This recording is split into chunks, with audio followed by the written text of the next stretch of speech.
Hi, my name is Gabriel with Matt Out, and today I'm going to be showing you how to make money woodworking. So get excited. All right, fair disclaimer, right now, I can't guarantee you anything. I can't say, I guarantee this will be successful for you, because I can't do that. It's impossible. I can't possibly do that. So I won't do that. But what I will talk to you about is how to make money woodworking. So first thing you need to do is learn how to master the basics. And I mean the basics of owning a business, really. So we're going to be talking about the battlegrounds where businesses typically hang out in to make their money. We're going to be talking about how to find out how much to charge, and we're also going to be talking about like sales and marketing and that kind of stuff. We're going to talk about it. It's going to be talked about. Okay, so let's talk about the major battlegrounds. So to me, there's three major battlegrounds that businesses compete in order to get business. These are value, their quality, their customer care. Those are the typical places that people will go out there and do it. So let's talk about value for a second. These are the Walmarts, they are the IKEAs, the value brands, the places that people go to save money. Let's face it, nobody that's going to go over there in terms of base of money is actually going to be loyal to you. The next person's going to be coming along with a $5 savings. Boom, you're cut at the knees. Right? That's a reality. So for me to go into value business, it's not really that interesting. Because for exactly that reason. And let's face it, how am I going to do a desk for the same price as IKEA? I can't even buy the material to build the desk at that price. So it's not somewhere where I'm going to dip my toes in. Now we're going to be talking about quality. So do you need to be a master woodworker? Maybe, yeah, eventually. The important things here is things have to look good. If it looks good, it feels good, it pays good, oh yeah, that good. And the reality is, that's all you need to do. So if you're doing pocket holes right now and things look good, it will sell, right? Doesn't mean that you shouldn't be pushing yourself forward and maybe doing, half laps, or, if you're doing half laps, maybe you want to start doing like Morris and tendons, or, dovetails, or whatever. You need to push yourself forward every single time in order to become a master. That's the reality of things. If you don't, then you're going to stay stagnant, and if you want to make good money, eventually you have to up your quality. Next, we're going to be talking about customer care. And really, customer care is where I spend the majority of my time trying to become a leader. Now, the reason why I try and stay there is because, to me as a woodworker, building a relationship with my customer is important. If the customer likes me, it's easier for me to keep loyalty. It's easier for me to go ahead and I'm going to say this. If they like me, they're loyal to me, then they'll buy stuff from me a lot easier. It's easier for me to sell it to them, right? And that puts money in my pocket. Do I have a loyalty program? No, but if there's anything wrong, I try to answer them right away, and I try and keep in contact as much as possible in the sales process in order to get exactly what they want. And that's things like having a 3D model on the computer, to show them exactly how it looks, and going the extra mile, maybe like putting a little bit of the background of their house there and showing how it's going to look to the background of their house. It's just going that extra mile to make them happy, and people love it when you go that extra mile. At least I think they do. So I guess we're going to get to the most important part of this video, the part when I ask you to go ahead and follow me, you know, because we're going to be talking about money. Yeah, so money. So let's master that part of the business, like basics, right? Pretty simple if you think about it. You know, something that makes complete sense is to charge more than what your expenses are. And if you do that, you know, if you go ahead and you get paid more than what your expenses are, then you'll be successful. But here is the reality. Yes, 90% of businesses out there do not charge more than their expenses. Crazy, right? I mean, why would anybody do that? I mean, why would I go out to the store, buy a material, and charge less for the item, right? Because that's not all the expenses. You got to factor in all of your living expenses, all your business expenses, your phone numbers, your advertising, everything on a yearly, monthly, weekly, daily, even hourly basis to figure out exactly how much you need to charge in order to make a profit. Me personally, I go with daily, because if I build a bench, it's going to take me 4, maybe 5 days to build it, and the last thing I want to do is charge only 2. And another thing that I'm going to be saying right here is that whatever your expenses, triple it. It's what I think would be able to make you successful, because you're going to have some highs, you're going to get some lows, and you want to ride that wave in that middle part of success and low turbulence. It's always going to be turbulence, but it's going to be in that low turbulence where you're going to be like, okay, I am successful enough to pay my bills for next year. Trust me, it's a lot less stress that way. This is probably the most important part of this whole video. We are going to be talking about marketing and sales. So this is a time when I tell you, share this video with all of your friends and anybody that you think is beneficial. Tag a friend in the comments section. All right. Marketing is not sales. Marketing is not sales. What do I mean by that? Well, marketing is all about bringing people into the door. Sales is about getting that item out the door. So we talked about the battlegrounds and where do you market these battlegrounds. So we're going to talk about value people. Value-orientated people are all about key words like sale, new, discount, new price, save, big, bright, taglines like that really trigger the whole value people. Places to market this are places like Facebook Marketplace, on Kijiji, eBay. There's, I guess Etsy might be one of these value places. I don't know. I don't use it. In the States, Craigslist is pretty popular.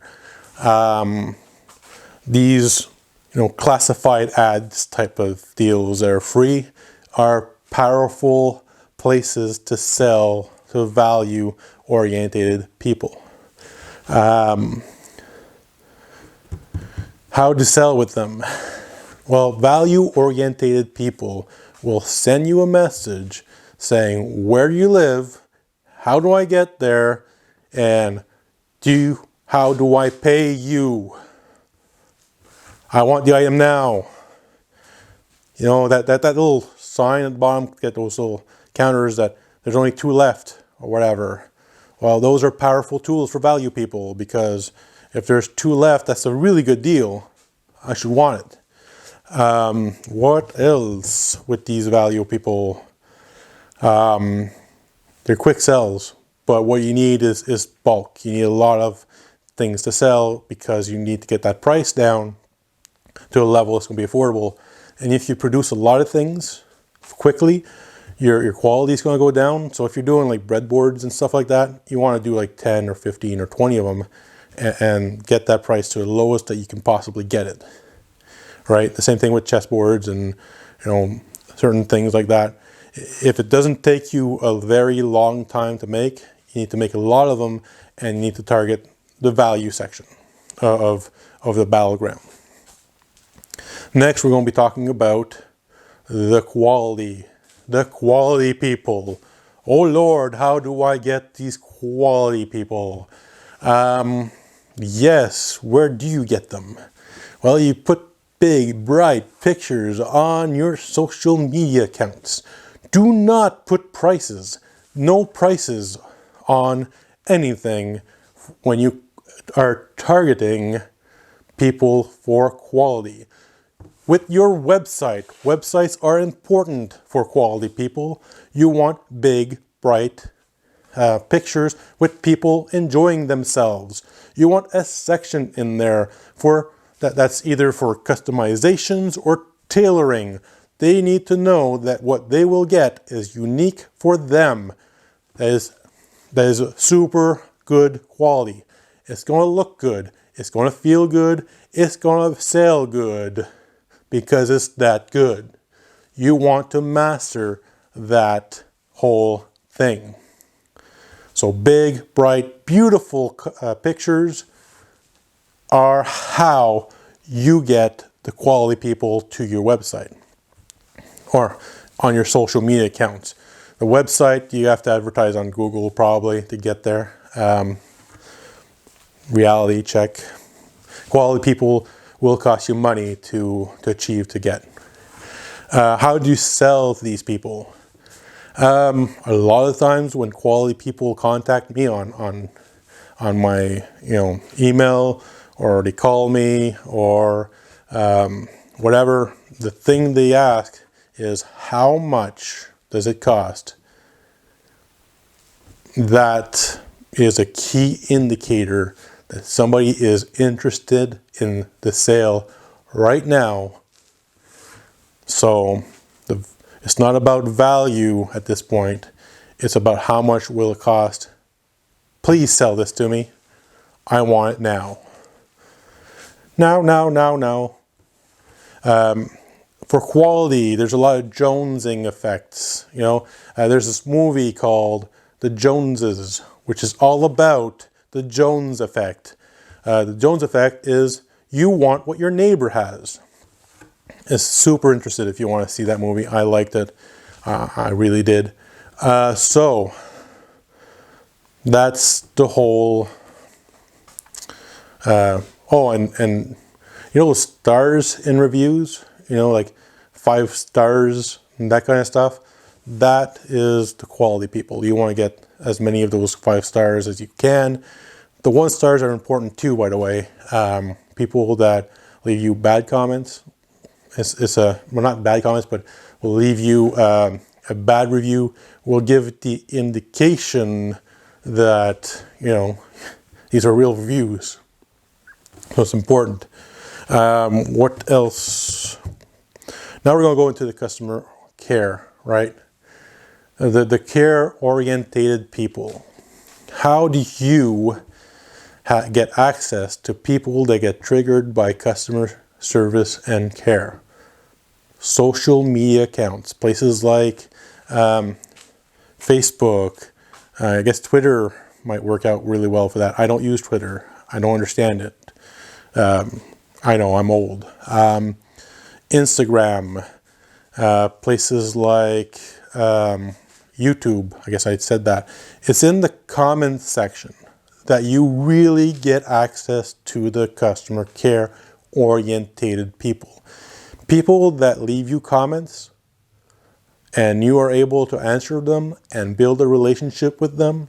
These are care-orientated people. These are people that will be loyal towards you till the end.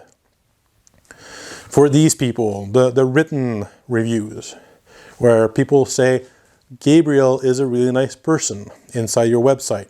You know, he did a really good job at catering to me. Those are great for care people.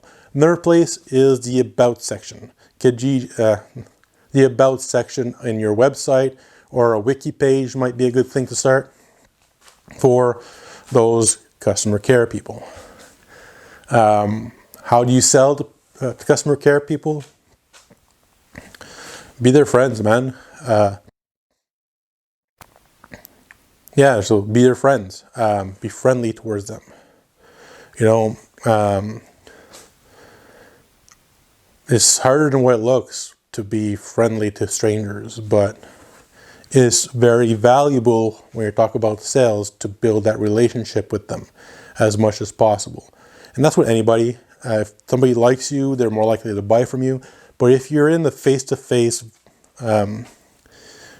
conversation with somebody, or you know, you got a long-term thread on your email account, these people are all about building that story, that who you are and everything like that. So selling to them is all about getting to that point of, you know, knowing these triggers, whatever.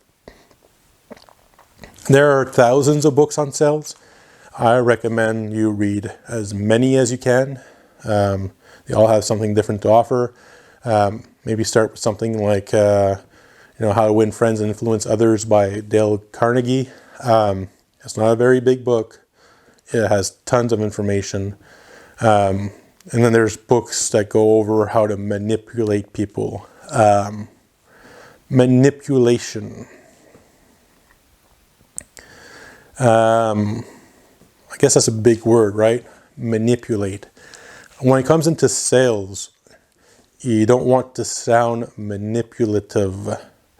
So it's about pushing them in the right direction, but not tugging at them. All right? And not pushing at them too hard. You don't want to shove them. There's tons of books, like I said. And I'd say that you should probably go out there and read them and become a leader in that field. How I became good at sales, and this is my personal story. I went out there and I became a traveling salesperson. You know, I did door-to-door. I did a lot of different types of sales. And I ended up speaking to maybe 50 to 60,000 people face-to-face. And I became really good at building quick, short-term relationships. But long-term relationship builds that loyalty. And loyalty goes a long way. Trust me, people who are loyal to you will defend you. It's good. And this is the point of the video where I say to you, leave me a comment about any questions you had about any of this. Any of this that we talked about, leave me a comment. I read them all, and I'll try and answer you the most candid way possible. If you have any questions or tips that you want me to talk about, that's a good place to start. This was asked of me, so yeah, this is why this video is a thing. I don't know, it's probably like half an hour long now. I have no clue. It's kind of long for me. Hopefully it's entertaining. And goodbye, I guess. Oh, follow me. I'm talking about sales. Follow.